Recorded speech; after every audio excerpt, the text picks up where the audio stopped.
respondre a la pregunta té la paraula el conseller d'Interior, el senyor Miquel Buch. Gràcies, president.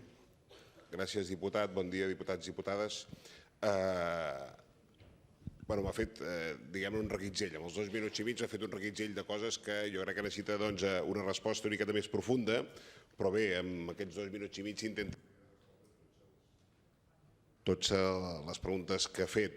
D'entrada m'ha sabut molt de greu que vostè parli d'agents de policia com patrulleros. En tot cas, són agents de seguretat ciutadana, són els que vetllen, són els que ens trobem cada dia pel carrer, no són simples patrulleros.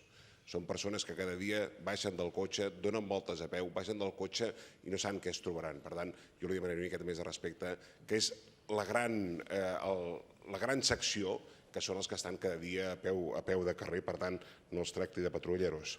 M'ha parlat que falta plantilla, té raó, ho he dit per activa i per passiva, però no poden retreure vostès que aquest govern no ha fet tot el possible, perquè nosaltres en 6 mesos vam fer una promoció de 750 persones i en tenim en previsió una més de 750, fet que quan li vam demanar al ministre Marlaska, que és del seu partit, ens va dir que nanai, que no ens deixava contractar més policia, o fet que quan demanem al govern de l'estat espanyol que ens retorni els 700 milions d'euros que ens deu el govern de l'estat espanyol en matèria de Mossos d'Esquadra, que ens ajudaria a fer front a tota aquesta despesa, doncs el govern de l'estat espanyol també ens diu que no, i és el govern del PSOE.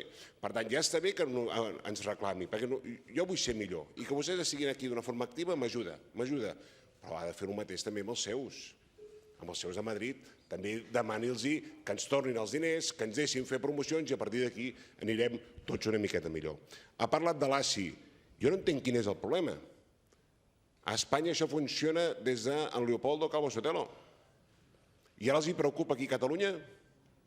Ara els preocupa aquí a Catalunya? O sigui, el que ha servit pel president Zapatero, pel president González, pel president Sánchez, que i ara en aquests es pot fer i en aquí no.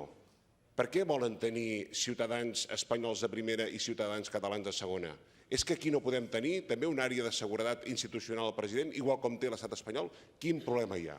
I respecte al cap de la policia, escolti'm, hem fet una renovació des de la primera compareixença que vaig fent aquí. En el pla de govern parla de la modernització del cos, estem modernitzant el cos, tenim una cúpula de 20 comissaris de la primera, segona i tercera promoció i ara utilitzem els noms per fer tots